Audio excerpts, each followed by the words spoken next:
Sorry, but can I leave now? That wasn't going to happen, of course, and Kaoru was instead led to one of the guest rooms. Before that though, she didn't forget to ask the Baron if it was alright to have a maid bring her the parts she would need to fix her device. I was left all alone in the guest room. I covered the doorknob with a cloth so they couldn't peek through the keyhole. I went ahead and opened the curtains as well. We were on the second floor after all, and it'd be harder for anyone to get close to the window if I had it wide open like this. Didn't want anyone trying to spy on me through the cracks in the curtain either. I had asked the maid to bring me things like scissors, a file, and a whole bunch of other tools as well. Had to make it seem like I was actually trying to fix something, and I was thinking about just talking everything once I busted out of here. I was flat broke, dang it. I made sure to order a bunch of food as well. Sausages, candy, and all that other good stuff. Though the maid warned me it was almost lunchtime, I told her I didn't want to look like a pig stuffing my face when I was in front of the Baron, which convinced her to bring me what I asked for. The real reason, of course, was so I could stuff all of it into my item box for later. I was slowly getting everything ready to break myself out of here. Oh yeah, and I had my potion-making abilities handy to take care of drinks, so there were no problems there. By the time lunch came around, things seemed to have settled down from earlier. I guessed once they calmed down and thought it over, nobody would think the Baron's barely 20-year-old son would do anything like that. It seemed like he was let off the hook without anyone really grilling him about it. Darn. On the other hand though, I didn't see that Rish guy around anywhere.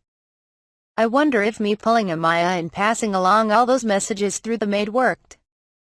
Like, it hurt having my arm twisted, and I'm scared he's going to get violent or try and take away what's precious to me again, or my favorite. I shake so much when I see him that I can't repair my device. Well, I guessed it was true he could just be out and about or was off somewhere else. Oh. And pulling Amaya just meant not you would put on a performance that rivaled the main girl from this famous shoujo manga. It was about acting, from way back in the day, especially so you could trick or deceive someone. It was a classic. Conversation at the table was sparse. There was no common ground for aristocrats to talk about, and that went even doubly for me, the girl who was born and raised in another freaking world.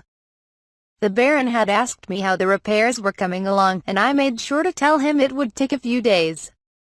It'd be just peachy if that made him think I wouldn't try running away so long as I was absorbed in fixing my thingy. But still, nighttime was a long ways away. They brought me here first thing in the morning after all. Finally, I made it to dinner. After safely wrapping up our mealtime conversation without incident, I went ahead and made another request to the Baron. Would it be alright to have another girl who's just about on the same wavelength as me to help me out? And what would you mean by wavelength? Oh, it just means someone who's compatible with the waves that magical energy gives off. I made up some random crap to explain it, and the Baron allowed it without a second thought. Why wouldn't he? There were no downsides to it for him, since not only would this girl keep a lookout over me, he could also have her report how the repairs were coming along as well. After carefully scrutinizing my options, I decided to go with a young maid who was probably about 15 or 16 years old, with blonde hair down to her shoulders and a pair of emerald green eyes. I told her that she could chill in her room for now, and that I wanted her to come by later when I called for her. With that, I headed back to the guest room they gave me. The evening wore on, and soon enough everyone was fast asleep except for the staff working the night shift. I slowly opened the door to my room to find a guard standing right outside. It was supposed to seem like he was there to protect me, but I already knew he was supposed to keep me from running away. "Call that good girl for me, please." With a nod, the soldier retrieved the maid who was waiting on standby in a nearby room. I spent a good while having her do things like place her hand on the watch and concentrate really hard on it, and all sorts of other pointless stuff as I waited for my chance. When that time came, I declared I was hungry and asked the maid if she could get some tea and snacks. The girl immediately left, then came back just barely 10 minutes later with a light meal, a pot of tea, and a bunch of dishes all stacked onto a trolley. Dang, that was fast. I wondered if they already had a late-night snack prepared for me because rumors of my supposed huge appetite had spread or something. The girl closed the door and began pushing the trolley into the room. Right when she was close enough to me, I grabbed her hand to pull her away from the cart and got her closer to the bed. Totally unaware of what was going on and at my mercy, that was when I pressed the handkerchief against her face. With the maid now laying down in bed, I was busy stuffing anything and everything I could from the room into my item box. First up was the dresser. There were a few dresses in there that I could only assume used to belong to the Baron's daughter once upon a time, but I wondered if he put those there for me or something. If anything, I could at least say it seemed his daughter wasn't as chubby back when she wore these. Next on the list were the candlesticks, the pictures on the wall, the desk, the chairs, the carpet, the spare change of sheets and the chest of drawers, then, upon further consideration, the chest of drawers as well. Everything on the trolley was going in as well, of course, but I wasn't taking the trolley itself with me, not yet. The real reason I asked for all these snacks wasn't just to build up a stockpile of food, but because I had a feeling I could hawk the type of tableware aristocrats used for a tidy profit. And there was one more reason as well. When I was just about finished packing away my loot, I stripped the girl and changed into her outfit while I packed away my own clothes. I made sure to save her at least one of the spare bedsheets and covered her with it. After I got her down off the bed, I packed it away too. I spread out a towel on the floor, then used the scissors the maid had brought me to snip off my hair so it came just down to my shoulders, the same length as the girl out cold on the floor. I balled up the towel, my freshly cut hair and all, and tossed that in my item box as well, then placed the white frilly maid headdress I took from the girl on my head. And for the cherry on top, a potion. The one I just downed would change the hair color and eyes of whoever drank it. After I finished that off, I placed my hands on the cart. The door slowly opened, and a girl exited the room. After taking a bow while facing the door, the blonde-haired maid stayed slightly bent over her trolley as she deliberately made her way toward the kitchen. The guard posted outside had no interest in children, so he barely even glanced at her. His mind was occupied thinking about the curvy maid who was just hired the other day, trying to find ways to keep himself occupied and get through the long hours until morning came. There wasn't a soul to be seen this late into the evening. Kaoru packed the trolley away into her item box and snuck away from the Baron's residence. Even if anyone were to see her now, they would most likely think she was just a maid running errands for a guest, or, at most, maybe she was off to have a little rendezvous with a boy or something. They probably wouldn't even take a second glance at her as they pretended not to see her. In the end, Kaoru's breakout was a success and she made her escape without her being spotted by anyone. With that, she disappeared into the night. The following were Kaoru's conditions for picking the girl who would help her. They had to have hair and eye colors completely different from her own. As well, their hair had to be much shorter than hers and at a length where the difference was night and day. Finally, they needed to be around the same height and body type as her. The girl unfortunate enough to meet those criteria was sleeping in a room where even the carpet had been whisked away. The handkerchief that was pressed against the girl had been soaked in a potion where even if you breathed the slightest amount in, it would knock you out but would leave no negative side effects. The girl Kaoru had thought to be 15 or 16, that was actually only 12 years old. The next morning, the Baron's estate was in an uproar. When a maid had arrived at the guest room to announce that breakfast was served, all she found was a room devoid of furniture, decorations, and carpet. The only thing there was a young maid wrapped in bedsheets. There wasn't even a trace left of the girl the Baron was so keen about. The strength drained from the maid who discovered the Baron room, and she fell to the floor on the spot. After sending the guard who saw everything flying, the Baron immediately sent out a search party to capture Kaoru. He found himself with a severe lack of people at his disposal, however, and he'd chased away Riche in a fit of anger yesterday, the one person he could count on the most for something like this. Out of options, the Baron unwillingly made his way to the Hunters Guild himself. "You'd like us to not only search for a girl, but take her into custody?" "That's right. I'll pay you handsomely, so hurry and get people together to do so at once." The receptionist gave a curt response in the face of the Baron's hysterics. "As I'm sure you are already aware, all fees for requests must be paid up front. The Hunters Guild doesn't afford anyone special treatment, no matter if they're nobility or a baron. Also, I must mention that we don't accept quests where only the one who finds the target is paid. Please make sure to prepare payment for each person you'd like to take on your request. Keep in mind that the search period will be determined by the amount you pay, and please be sure to have a separate reward for when the job's completed." Yes, now hurry up and send people out already. That will happen after you provide the fee. Damn it. I'll be right back, so just you wait." The Baron frantically rushed back to his mansion to procure the money he needed for the request. The main hall fell deathly silent until the receptionist's voice cut through it loud and clear. "Hey, looks like our little angel made her escape." Gee-ah ha ha ha ha ha.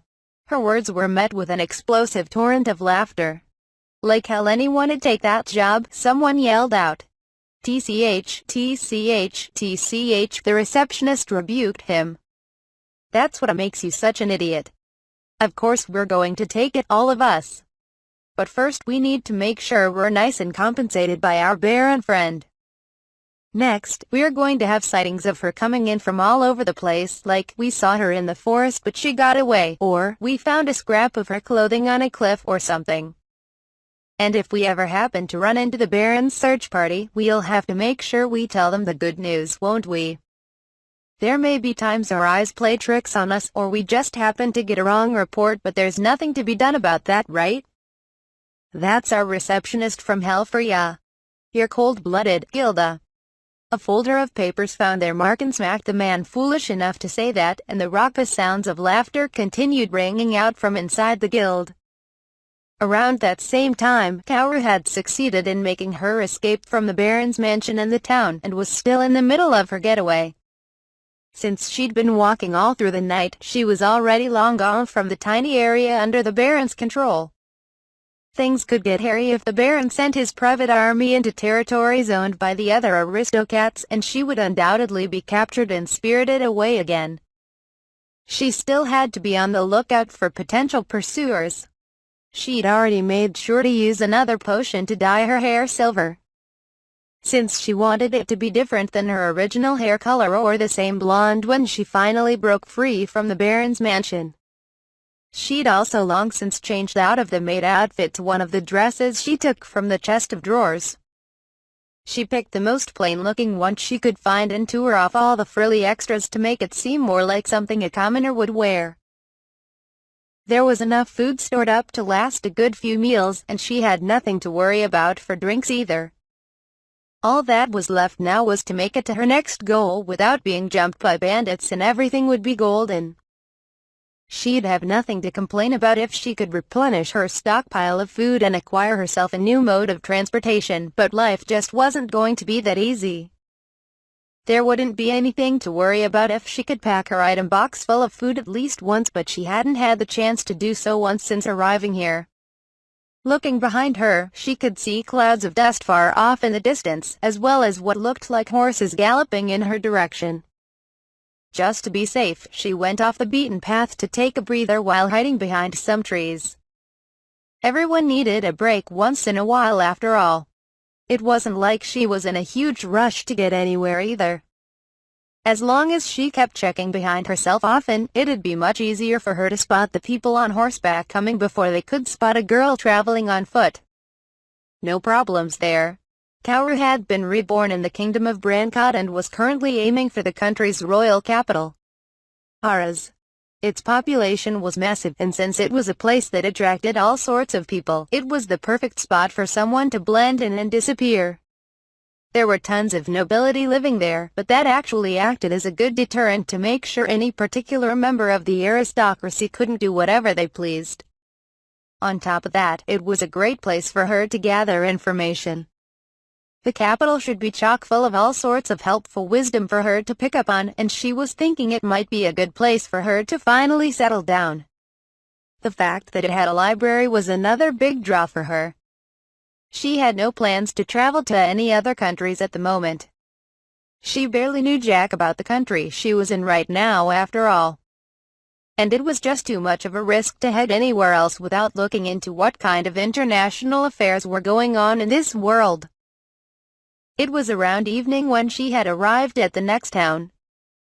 She wasn't going anywhere near it, of course, seeing as there was too much of a risk that the Baron may have already sent his subordinates there ahead of her. So, stepping off the main road, she took a wide detour to go around it. Even though this was the first town she'd made it to since making her great escape, they wouldn't be dumb enough to not lay some sort of trap to try and catch her. Her hair and eyes may be a different color, but Kaoru would be Saul if there was someone who recognized her face. She would have to put shopping and selling off her plunder for another time. For now, she would spend the night camping out far away from town. Remembering to make a beast-repelling potion for herself was just the icing on top. Another 3 days had passed. After taking care to avoid a good number of villages and other settlements, Kaoru had arrived at a decent-sized town. It had already been 4 days since she made her escape, and the Baron had probably given up on finding her after this much time had passed. Trying to capture a little girl, who wasn't even one of his citizens outside his own territory, would only make him a criminal. It didn't matter that he was a baron, the iron hammer of the law would probably be brought down on him if he tried pulling anything now. There were no privileges or claims he could make to get at Kaoru any longer. If there was anyone who tried coming after her, all she had to do was make as big a commotion as possible to get the people around her to step in and help. I think I should be good to actually go into town by now. Today's goal is to find an inn to stay at, then get myself stocked up on cash and food. I had a good feeling the Baron's search radius was way off the mark. First, I'd made sure to avoid and hide from anyone who looked like they were in a hurry, whether they were cart, horse, or otherwise. Second, it seemed like my stamina was actually pretty low compared to the denizens of this world, so I thought I'd been moving at a pace much slower than others around my age. No one would think a fugitive on the run would actually be running away half as fast as anyone would normally get around, not to mention that I'd already changed the color of my hair and eyes. I was pretty sure I didn't need to be so on guard anymore. I was almost out of food as well, so I'd still need to go resupply anyway. Oh yeah? I wondered what the Baron was thinking when he saw the empty room I'd left behind. Maybe he thought the whole thing just seemed incredibly bizarre. Maybe he thought he'd messed with the wrong person, or that it'd be for the best to just forget everything that happened. There was also a possibility he couldn't forget his one chance at attaining fame and rising up in the ranks of the nobility. Or that he convinced himself there was a group of people who broke into his manor to help bust me out. Who really knew? Whatever the heck he made of it, I couldn't care less now that I'd finally made it to safety. With that in mind, it was time to head toward the town. I barely had any money to my name right now. I'd only managed to scrounge up 40 bronze coins and 4 small silver ones back at the guild after all. That was probably about the same as 400 yen back home, I'd say. I would end up blowing through everything I had if I just say bought 4 meat skewers from a food cart or something. And right now I found myself holding 4 large skewers in my hands. Ah, my current savings. A big fat zero. I'd planned ahead for something like this, of course, and made sure to change in the shelter of the trees before going into town. I was back to wearing the maid outfit from before. Anyone would be suspicious if a commoner like myself came up and tried selling the things I had acquired from the Baron's place. There was a pretty good chance they'd suspect these were stolen goods, and they'd be right, but I digress. So you'd think putting on one of the dresses that used to belong to the Baron's daughter would be a good idea, right? Maybe pretend to be some rich noble's daughter or something? Wrong. There was no aristocrat dumb enough to send their daughter, ignorant to the ways of the world, to sell some trinkets. That just seemed sketchy, no matter how you sliced it. And so, my conclusion. The outfit I was now wearing was the least likely to cause anyone to be suspicious of me. At a certain second-hand shop, a young maid entered the store, then gingerly approached the owner. Excuse me, sir. My master told me to sell this so I could go buy food for today. She looked up at him with forlorn, puppy dog eyes, cradling a candlestick in her hands. The shopkeeper's eyes, on the other hand, practically popped out of his sockets. Booyah! I had 6 silver coins clenched in my hand. It had only cost 4 coins to spend the night somewhere, including dinner and breakfast. If we assumed it'd cost about 4 small silver coins for stuff like a towel and hot water to take a bath, then I should have 1 silver coin and 6 small ones left to go out and buy food. That should be enough to keep me going when I'd rough it in the wilderness tomorrow, then I'd reach the next town the day after that. Alright, it was time to head to the inn. That'll be 5 silver coins for a night's stay with 2 meals. Son of a. It seemed big towns meant bigger prices than back out in the sticks. It'd still be a few days until I could make it to the capital. Right when I was thinking I should be looking for a place to set up camp, I saw a clearing not too far off from the main road that had clean water flowing down from the side of a mountain. Hey, this ain't half bad. I scooped out some water and used it to wash my face. I could make potions that were like water, but this was the real good stuff if you wanted to wash your face. I could even use it to wash my hands should nature call. Alright, I'm totally camping here for today. But that said, a girl like myself can't just sleep in a place you can see from the road. I think I'll head a bit deeper into the forest so all the travelers passing by aren't gawking at me. After having my fill of using all the clean water I'd wanted, I pushed my way through the trees to set up camp. Are we there yet? Please wait until we can find a place to park the carriage away from the main road, the female knight in her late 20s said, trying to pacify the 10-year-old girl fidgeting around restlessly in the carriage. That's why we told you to go before we left. There was a pointed rebuke from a boy around 12 or 13 as he rolled his eyes at his little sister.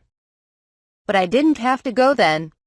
This particular carriage was used only by the nobility and had an entourage of 6 mounted knights in front of and behind it acting as escorts. There were 4 passengers currently riding inside of it, including the brother, his sister, and the female knight from before, as well as a maid. The aristocratic siblings were on their way to visit their grandmother, who had taken ill recently, with the escort of knights accompanying them there. The little girl had apparently been set upon by the call of nature, and asked for them to stop the carriage so she could go take care of her business. They told her they couldn't stop in the middle of the road and block off traffic. So they were currently in the middle of looking for a place to park the carriage. There's a spot just up ahead we can stop at, the knight captain leading the escort shouted back. Looking into it further, they decided it was indeed a good place to pull off. It was a fairly spacious place, and even had a running stream with crisp water flowing down the side of a mountain. No one would have any complaints washing their hands there. They'd probably cleared the area to make it a rest stop that everyone could use, and the group couldn't be more thankful for that. With the carriage parked, the girl hastily clambered down from the carriage, and with a short, "I'll come with you too," her brother followed after her. The captain, female knight, and brother all headed a little ways into the forest together to accompany the girl. Only the female knight ended up as the one chaperoning the girl all the way, however. The remaining knights stayed behind to guard the carriage. After all, there was a much higher chance of bandits attacking them back on the road rather than anyone running into danger in such a small forest. After the girl had finished her business, she walked back with the female knight to meet up where the guys were waiting. However, the boy and the captain were both staring in a daze at something deeper in the forest. Curious, the 2 girls got closer to take a look for themselves. It was there that they found a goddess. She laid upon a large bed, enshrined in a small clearing among the trees. Judging by how thick the underbrush was, there was no feasible way such a large bed could have been carried there. There were no nearby indications that suggested it was dragged there either. Resting on top of the unlikely sleeping arrangements was a young goddess, hair the color of silver, and clothed in a gown of pure white. The four of them stood there, unable to say a word, until the little girl summoned up all her courage to step forward. "Why, Eunice?" The boy tried stopping her, but his little sister paid him no mind and kept walking ahead. When she finally made it just beside the sleeping goddess, she called out to her, "Miss Goddess! Miss Goddess!" The goddess slowly opened her eyes, then gracefully turned toward the girl before saying the following. "What do you want?" "Shut the hell up. Eek."